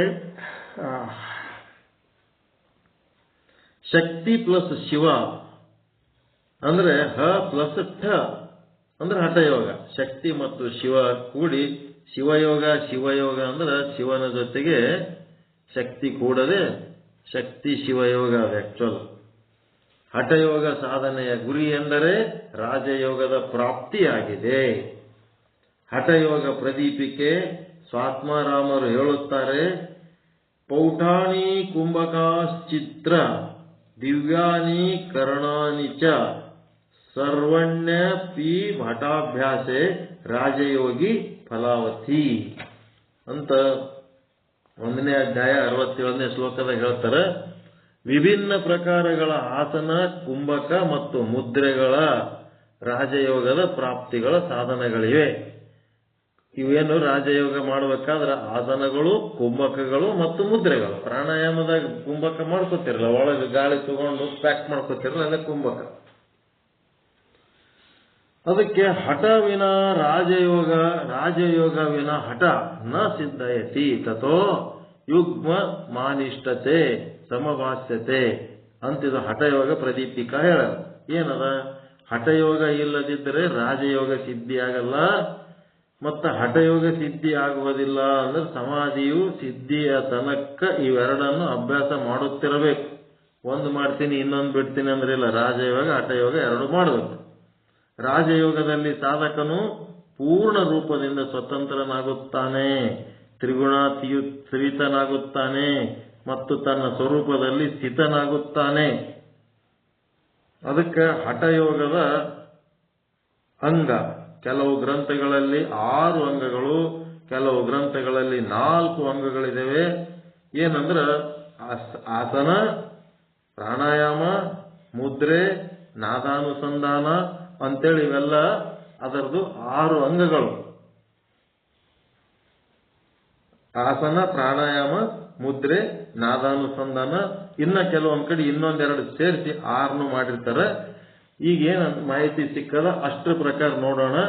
ಹಠಯೋಗದ ಸಾಧಕನು ಯಮ ನಿಯಮಗಳಿಂದ ಸಂಪನ್ನನಾಗಿರಬೇಕು. ಅವನ ಮನಸ್ಸು ಮತ್ತು ಶರೀರ ಎರಡು ಕಂಟ್ರೋಲ್ ಇರಬೇಕು. ಯಮ ಅಂತಂದ್ರೆ ಏನೇನು ಯಮಗಳು? ಯಮ ಅಂದ್ರೆ ದಶವಿಧ ಯಮಗಳು, 10 ಯಮ ಅದಾವ.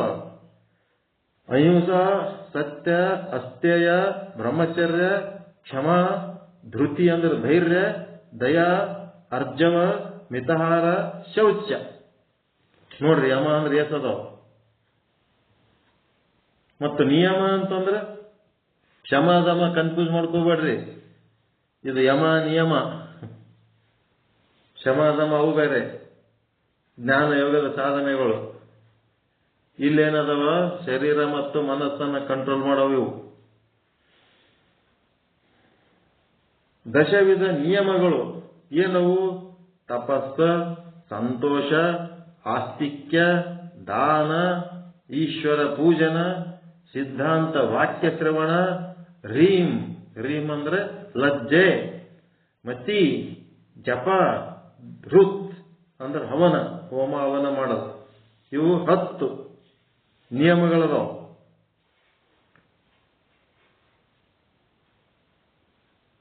ಈ 10 ಸಂಪನ್ನನಾಗಿರ್ಬೇಕು. ಏನೇನು? ಅಹಿಂಸಾ, ಸತ್ಯ, ಅಸ್ಥೇಯ ಅಂದ್ರೆ ಅಹಿಂಸಾ ಅಂದ್ರೆ ಯಾರಿಗೆ ಹಿಂಸೆ ಮಾಡಬಾರ್ದು. ಸತ್ಯ ಅಂತಂದ್ರೆ ಖರೆ ಹೇಳಬೇಕು. ಮತ್ತೆ ಸತ್ಯ ಇದ್ದದ್ದನ್ನೇ ನಾವು ಸಂಶೋಧನೆ ಮಾಡಿ ಅದನ್ನೇ ನಂಬಬೇಕು, ಮಿಥ್ಯ ಇದ್ದದ್ದನ್ನು ನಂಬಬಾರದು. ಅಸ್ಥೇಯ ಅಂದ್ರೆ ಸ್ಥೇಯ ಅಂದ್ರೇನು, ಅಸ್ಥೇಯ ಅಂದ್ರೇನು? ಕಳಬೇಡ, ಕಳತನ ಮಾಡಬೇಡ ಅಂತ.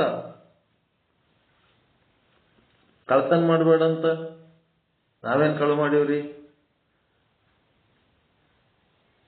ಅದಕ್ಕೆ ಕಳಬೇಡ ಅಂತ ಬಸವಣ್ಣವ್ರು ಬರೆದ್ರ, ಇಲ್ಲೊಬ್ರು ತಿಪ್ಪಣ್ಣ ಹೂಗಾರತ್ ನಮ್ಮ ರಾಯಚೂರೊಬ್ಬರು ವಚನಕಾರರು ಅವ್ರು ಬರ್ದಿದ್ರು. ಅದಕ್ಕೆ ಸಂಬಂಧಪಟ್ಟಂತೆ ಕರೆಂಟ್ ಬಿಲ್ ಕಳುವು ಮಾಡಬೇಡ, ನಾಳದ ನೀರು ಕಳುವು ಮಾಡಬೇಡ, ಜಗ್ಗಿ ಬರ್ದಿದ್ರು. ಏನೇನು ಕಳುವು ಮಾಡ್ಲಿಕ್ಕೆ ಸಾಧ್ಯ ಅದ ಎಲ್ಲ ಲೀಸ್ಟ್ ಮಾಡಿದ್ರು.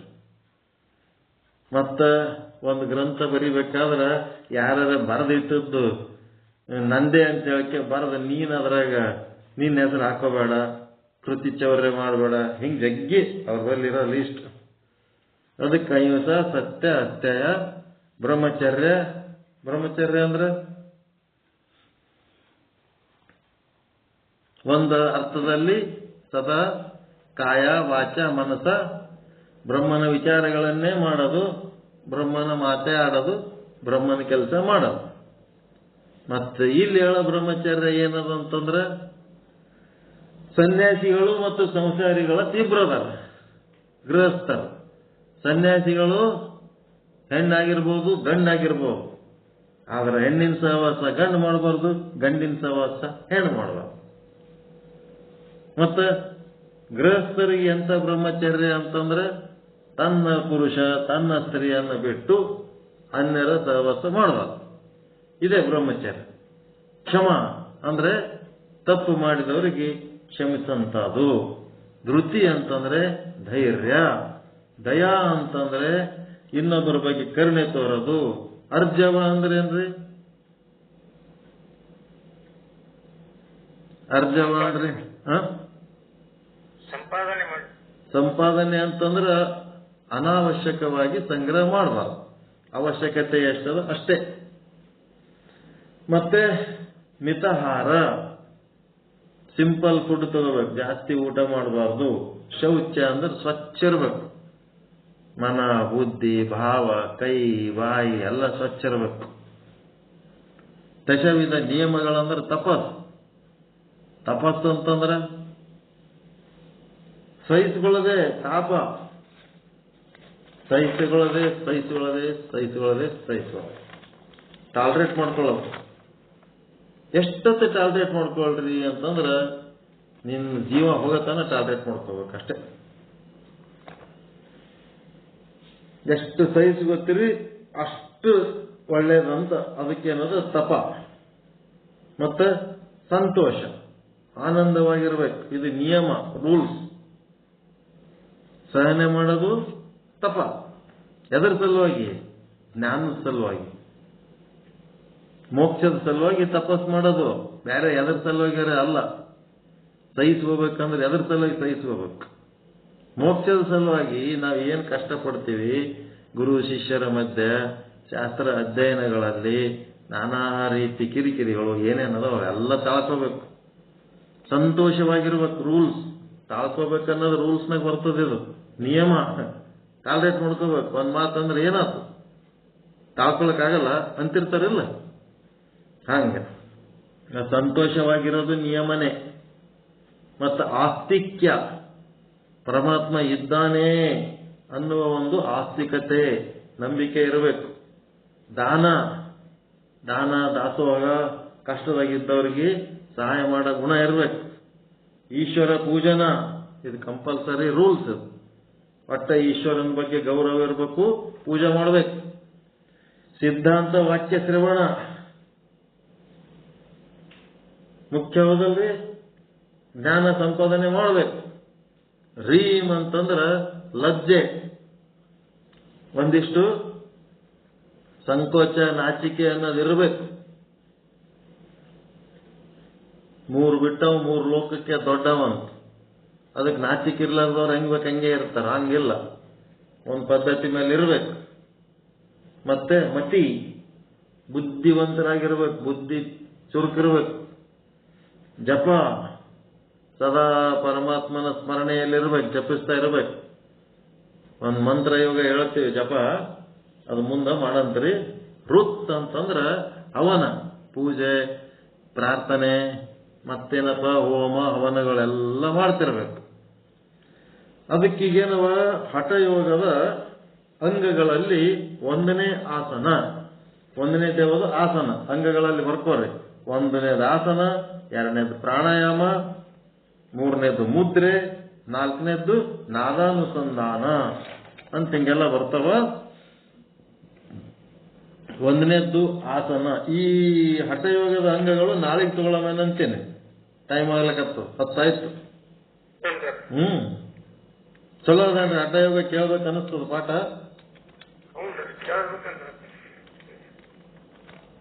ಏನ್ ಬೇಸರ ಬರ್ತದ? ಯಾಕಂದ್ರೆ ಎಲ್ಲಾನು ನಮ್ಗೆ ತಿಳಿಸ್ಕೊಡ್ತದೆ. ಎಲ್ಲ ಆಡ ಮುಟ್ಟದ ಗಿಡ ಇಲ್ಲ ಅಂತ ಅಲ್ರಿ, ಕೈ ಮುಟ್ಟದ ಪದ ಇಲ್ಲ. ಗುರುಗಳು ಹೇಳುವಂತ ಒಂದು ಜ್ಞಾನ ಮಾರ್ಗ ಬಹಳ ಒಳ್ಳೆ. ಮತ್ ನಾವ್ ಇದು ಹೇಳಿಲ್ಲ ಅಂದ್ರೆ ಮತ್ತಿನ್ ಯಾರು ಹೇಳ್ತಾರೆ? ಕುಂದಿರ್ಸಿ ನೀವು ಇದೆಲ್ಲ ಡೀಟೇಲ್ ಆಗಿ.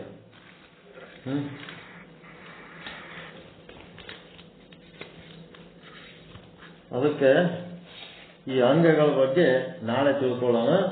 ಈ ಯಮ ನಿಯಮ ಏನದವ ಇವು 10 ಏನ್ ಮಾಡ್ಕೋಬೇಕು? ಬರ್ಕೋಬೇಕು.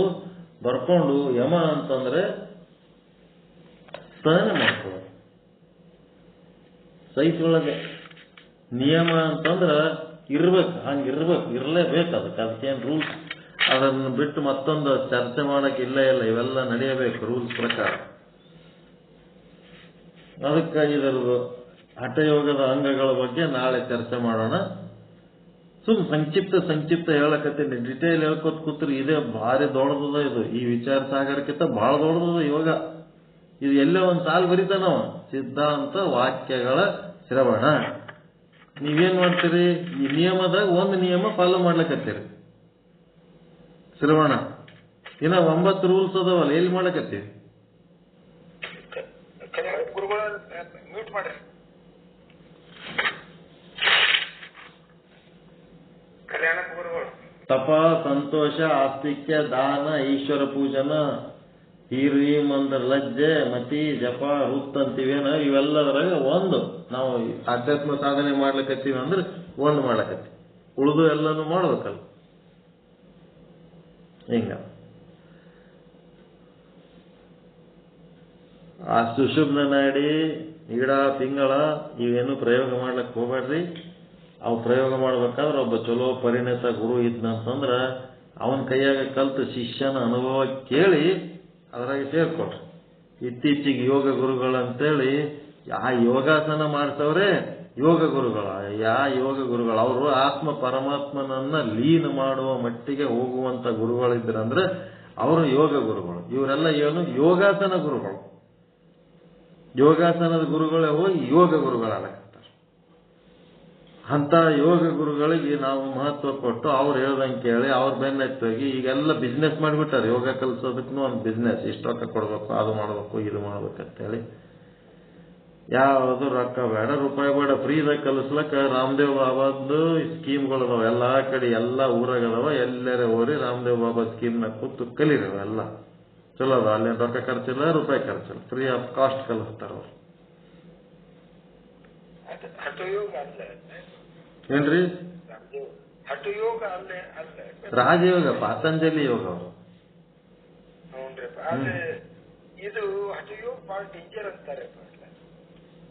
ಡೇಂಜರ್ ಗುರು ಚಲೋ ಇದ್ನಂತಂದ್ರೆ ಯಾವುದು ಡೇಂಜರ್ ಇಲ್ಲ. ಚಲೋ ಗುರು ಸಿಕ್ಕನಂದ್ರೆ ಇನ್ನ ನಮ್ಗಂತ ಯಾವನು ಭೇಟಿ ಆಗಿಲ್ಲ. ನಾವು ಅವನ ಬಗ್ಗೆ ಅನ್ವೇಷಣೆ ಮಾಡಿಲ್ಲ. ಹಠಯೋಗ ಮಾಡ್ಬೇಕಂತನೂ ಸಂಕಲ್ಪ ಮಾಡಿಲ್ಲ. ಮತ್ತ ಅದಕ್ಕೆ ತಕ್ಕಂತೆ ಇದು ಎಲ್ಲಿ ಸಿಗ್ತದಂತ ನಾವು ಪ್ರಯತ್ನ ಮಾಡಿ ಹುಡುಕಿದ್ರೆ ಸಿಕ್ಕೇ ಸಿಗ್ತದ. ಸಿಗಲಾರ್ದಂಥದ್ದೇನು ಇಲ್ಲ. ಅವು ನಮ್ಮ ದೇಶದ ಒಂದು ಅಮೂಲ್ಯವಾದಂಥ ಸಿದ್ಧಿಯ ಸಾಧನೆ ಅದು, ನಮ್ಮ ದೇಶದ್ದೇ ಅದು. ಹೀಗಾಗಿ ಅದೇನು ಸಿಗಲಾರ್ದಂಥದ್ದೇನಲ್ಲ. ನಮ್ಮ ದೇಶದಾಗ ಎಲ್ಲೆಲ್ಲೋ ಅದರ ಯೋಗಿಗಳು ಅವ್ರು ಮಾಡಿಕೊಡ್ತಾರ. ಇಲ್ಲಿ ಕೆಲವೊಂದು ಕಡೆ ನಮ್ಮವರು ಕರೆದ್ರೆ ನನಗೆ ಬರ್ರಿ ಇಂಥದ್ದು ಹಠ ಯೋಗದ್ ಮಾಡಿಕೊಡ್ತಾರ ಅಂತ. ಬೇಡಪ್ಪ ಅಂತ ಹೇಳಿದೆ ನಾನು. ಬೇಡ. ನಮ್ಮ ಪದ್ಧತಿಗಳು ಬೇರೆ ಅದಾವ. ನಮ್ಮ ಎಲ್ಲರೂ ಮಾಡೋದು ಅದೇ ಆನಂದದ ಸಲುವಾಗಿ. ನಮ್ಮ ಆನಂದ ಮಾರ್ಗ ಬೇರೆ ಅದ. ನಮ್ಮ ಆನಂದದಾಗ ನಾವು ಇರ್ತೀವಿ ಅಂತ ಹೇಳಿದೆವು. ಆದ್ರೂ ಎಲ್ಲದ್ರ ಬಗ್ಗೆ ಒಂದು ಸ್ವಲ್ಪ ಸಂಕ್ಷಿಪ್ತ ಪರಿಚಯ ಇರಲಿ ಅಂತ ನಿಮ್ಗೆ ಹೇಳಕತ್ತೇನೆ ನಾನು. ಆಕ್ಚುಲ್ ಅದಕ್ಕಿಂತ ಸರಳ ಯೋಗಗಳು ಅದಾವಲ್ಲ, ಬೇರೆ ಪದ್ಧತಿಗಳು ಯಾವ ಸರಳ ಅದಾವ ಅದನ್ನು ಮಾಡೋದಪ್ಪ. ಅಂತ ಪರಿ ಏನದ ಹಠಕ್ಕೆ ಬಿದ್ದು ಮಾಡ್ಬೇಕನ್ನೋಂಥದ್ದು ಏನದ, ಮಾಡೇಬೇಕನ್ನಿಸ್ತಿತ್ತು ಅಂದ್ರೆ ಹುಡುಕ್ಬೇಕು ಗುರುಗಳಿಗೆ. ಹುಡುಕಿ ಅದು ಈಡ ಪಿಂಗಳದೊಳಗೆ ಹರಿಯುವ ಪ್ರಾಣವನ್ನ ಸುಷುಮ್ನ ನಾಡಿ ಒಳಗೆ ಹರಿಸಿ ಅದನ್ನು ಹೆಂಗೆ ಜಾಗೃತ ಮಾಡ್ಕೋಬೇಕು, ಹೆಂಗೆ ಅದನ್ನು ಮ್ಯಾಲಕ್ಕೆ ಎತ್ತಬೇಕು, ಕುಂಡಲಿನಿ ಶಕ್ತಿ ಯಾವ ರೀತಿಯ ಬ್ರಹ್ಮ ಗಂಟ, ವಿಷ್ಣು ಗ್ರಂಥ, ರುದ್ರ ಗ್ರಂಥಿಯ ಗ್ರಂಥಿ ಅವು ಬಿಚ್ಕೋಬೇಕು, 6 ಚಕ್ರಗಳನ್ನು ಹೆಂಗ ಛೇದಿಸ್ಬೇಕು, ಇದೆಲ್ಲ ಒಟ್ಟು ಆ ಯೋಗ ಗುರುಗಳು ಕಲಿಸ್ತಾರ. ಅಲ್ಲಿ ಶಂಕರಾನಂದ ಆಶ್ರಮದಾಗ ಒಬ್ರು ಇದ್ರು ಬೆಂಗಳೂರಾಗ. ಮತ್ತು ಅವ್ರ ಯೋಗಾಸನ ಗುರುಗಳರು, ಯೋಗ ಗುರುಗಳರು ಏನದರು ಯಾರಿಗೆ ಗೊತ್ತು, ಕರೆಕ್ಟ್ ಗೊತ್ತಿಲ್ಲ ನಮಗ. ಇರ್ಲಿ.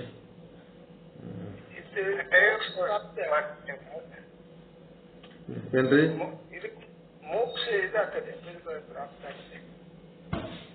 ಮೋಕ್ಷ ಪ್ರಾಪ್ತಿ ಅವ್ರಿಗೇನು ಒಂದು ಸಮಾಧಿ ಹತ್ತದಲ್ರಿ, ಅದೇ ಶಿವನ ಸಮಾನ ಅಂತ ತಿಳ್ಕೊಂಡ್ಬಿಡ್ತಾರ. ಸಮಾಧಿ ಒಳಗೆ ಉಳಿತಾರಲ್ಲ ಅದೇ ಶಿವನ ಸಮಾನ.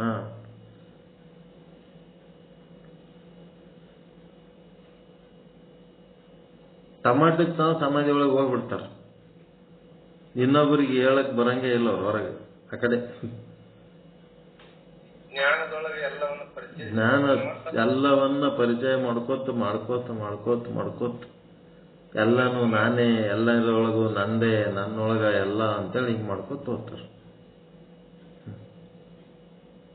ಇದರೊಳಗೆ ಸಿಗ್ತದ್ರಿ ಮೂಲಾಧಾರದಿಂದ ಸಹಸ್ರಾರ ಚಕ್ರದವರೆಗೆ ನಾವು ಸಾಧನೆ ಮಾಡಿದೇವಂದ್ರೆ ಇಲ್ಲೇ ನಾವು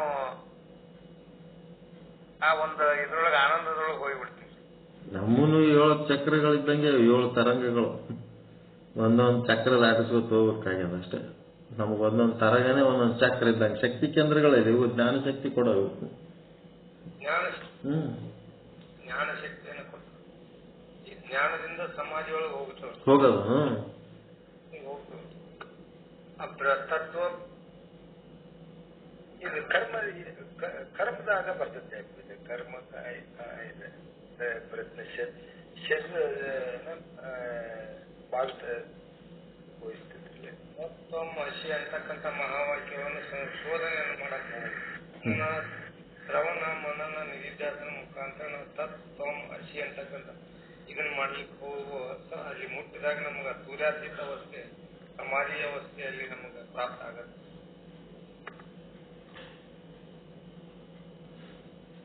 ನಮ್ಮ ಸಮಾಧಿ ಮೋಕ್ಷದ ಅವಸ್ಥೆ, ನಮ್ಮದು ಅವ್ರದ್ದು ಸಮಾಧಿ ಅವಸ್ಥೆ. ಮುಕ್ತಿ ಮೋಕ್ಷ ನಮ್ಮದು, ಅವ್ರದ್ದು ಸಮಾಧಿ ಅಂತಾರೆ.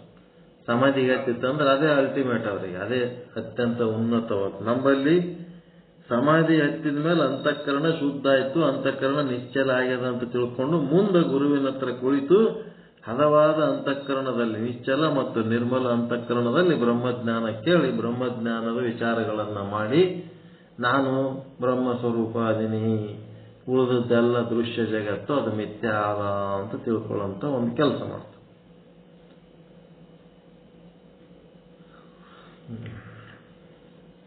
ನಿಮ್ಗೆ ಅದ್ರೊಳಗಿರುವ ವಿಶೇಷ ಶಬ್ದಗಳು ಅದ್ರ ಬಗ್ಗೆ ಒಂದು ಸ್ವಲ್ಪ ಐಡಿಯಾ ಇರಲಿ ಅಂತ ಹೇಳಕತ್ತೀನಿ. ಯಾವ್ದಾರ ಒಂದು ಡೀಟೇಲ್ ಆಗಿ ತಗೊಂಡ್ಬಿಟ್ನೆ ಅಂದ್ರೆ 1 ವರ್ಷ ಹೇಳಷ್ಟು ಅದಾವ ನಮ್ಮ ಹತ್ರ. ಎದಕ್ ಬೇಕಲ್ಲ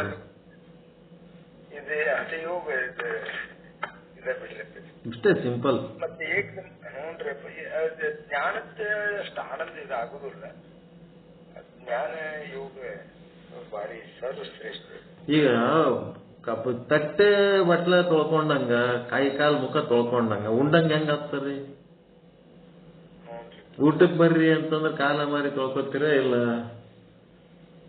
ಹಂಗ ಕಾಲ ಮಾರಿ ತೊಳ್ಕೊಂಡು ಇವತ್ತು ಕೂತರ ಹೊಟ್ಟೆ ತುಂಬದಂಗ ಆಗ್ತದ, ಉಂಡ್ರು ಹೊಟ್ಟೆ ತುಂಬದಂಗ ಆಗ್ತದ. ಇದು ಕಾಲ ಮಾರಿ ತೊಳ್ಕೊಳಕ್ ಕೆಲಸ ಇದ್ದಂಗೆ. ಇದು ತಟ್ಟೆ ಬಟ್ಲ ಚಮಚ ಪಾತ್ರೆಗಳು ತೊಳ್ಕೊಂಡು ಊಟ ಮಾಡ್ಬೇಕಾದ್ರೆ ಒಂದು ಪ್ಲೇಟ್ ತಗೊಂಡು ತೊಳ್ಕೊತೀರ ಇಲ್ಲ? ನಿಮ್ ಕೈ ಕಾಲು ಮುಖ ತೊಳ್ಕೊತೀರ ಇಲ್ಲ? ಹಂಗಿರ ನಿರ್ಮಲ ಚಿತ್ತ ನಿಶ್ಚಲ ಚಿತ್ತ. ಒಂದ್ ಕಡೆ ಬಂದು ಕುಂದಿರ್ಬೇಕು. ಊಟ ಮಾಡ್ಬೇಕಂದ್ರ ನಿಶ್ಚಲ ಆಗ್ತೀರಿ, ಮತ್ತೆ ಎಲ್ಲ ಸ್ವಚ್ಛಾಗಿ ಕುಂತಿರ್ತೀರಿ. ಅಷ್ಟು ಮಾಡಿದ್ರೆ ಆಗಲ್ಲ. ಅದು ಮುಂದೆ ಉಣ್ತಿರಲ್ಲ, ಬ್ರಹ್ಮಜ್ಞಾನ ಊಟ ಮಾಡ್ತಿರಲ್ಲ, ಅವಾಗ ನಿಮಗೆ ಆನಂದ ಆಗ್ತದೆ. ಇದು ಆನಂದಕ್ಕಾಗಿ ಹೇಳ್ತಾ ಇಲ್ಲ, ನಿಮ್ಗೆ ಅಂತಃಕರಣ ಹದ ಮಾಡ್ಕೊಳಕ್, ನಿರ್ಮಲ ಮತ್ತು ನಿಶ್ಚಲ ಮಾಡ್ಕೊಳಕ್ ದಾರಿ ಹೇಳಿಕೊಡ್ಲಿಕ್ಕತ್ತದ. ಆ ಆನಂದ ಉಂಟಾಗ್ಯದಲ್ಲ, ಆನಂದ ನಿರಂತರವಾಗಿ ಉಳಿಬೇಕಾದ್ರೆ ನಿಮ್ಮ ಅಂತಃಕರಣ ಈ ರೀತಿ ತಯಾರಾದಾಗ ಅದು ನಿರಂತರವಾಗಿ ಉಳಿತದೆ ನಿಮ್ಮ ಹತ್ರ. ಆನಂದಕ್ಕಾಗಿ ಹೇಳೋದು ಜ್ಞಾನ. ಆ ಆನಂದ ನಿಮ್ಮೊಳಗೆ ನಿರಂತರವಾಗಿ ಉಳಿಯುವುದಕ್ಕೆ ಹೇಳದೆ ಕರ್ಮ ಮತ್ತು ಉಪಾಸನೆ. ಉಳಿಬೇಕಲ್ಲ, ತಯಾರಾಗಿದ್ದು ಉಳಿಬೇಕಲ್ಲ ನಿಮ್ಮ ಹತ್ರ. ಹೋಯ್ತಂದ್ರೆ ಏನ್ ಮಾಡ್ಬೇಕು? ಒಂದು ನಾಯಿ ತಂದು ಕಷ್ಟಪಟ್ಟು ತಂದು ಸಾಕಿರಿ, ಅದು ನಿಮ್ಮ ಮನೆಗೆ ನಿಂದಿರ್ಬೇಕಂದ್ರೆ ಅದಕ್ಕೆ ಹೆಂಗ್ ಬೇಕು ಹಂಗ ಅದಕ್ಕೊಂದು ವಾತಾವರಣ ನಿರ್ಮಾಣ ಮಾಡ್ಬೇಕಾ ಬೇಡ? ಹಂಗಿದು ಜ್ಞಾನ ಅನ್ನೋದು ಒಂದು ನಾಯಿ ಸಾಕಿರಿ, ಅದು ನಿಮ್ಮ ಮನೆಗೆ ನಿಲ್ಬೇಕಾದ್ರೆ ಅದರದೆಲ್ಲ ಗುಣ ಸ್ವಭಾವ ತಿಳ್ಕೊಂಡು ಅದು ನಿಲ್ಲಂಗ ಆಗ್ಬೇಕಾದ್ರೆ ಉಪಾಸನೆ ಮಾಡಿದ್ರೆ ಅದು ನಿಮ್ಮಲ್ಲೇ ನಿಲ್ತದೆ, ಎಲ್ಲಿ ಹೋಗಲ್ಲ.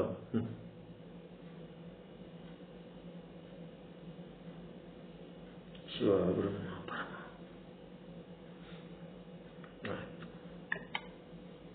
ಓಂ ಸಹನಾವವತು ಸಹನೌ ಭುನಕ್ತು ಸಹ ವೀರ್ಯಂ ಕರವಾವಹೈ ತೇಜಸ್ವಿನಾವಧೀತಮಸ್ತು ಮಾ ವಿದ್ವಿಷಾವಹೈ. ಓಂ ಶಾಂತಿ ಶಾಂತಿ ಶಾಂತಿ. ಎಲ್ಲರಿಗೂ ಶರಣ. ಭವ ಸರ್ವ ದುಃಖ ನಿವೃತ್ತಿ ಭವ ಯಶಸ್ವಿ ಭವ ಯಶಸ್ವಿ ಭವ. ಎಲ್ಲ ಶುದ್ಧಾತ್ಮರಿಗೆ ಶರಣಾರ್ಥಿಗಳು. ಎಲ್ಲ ಶುದ್ಧ ಬ್ರಹ್ಮರಿಗೆ ಶರಣಾರ್ಥಿ.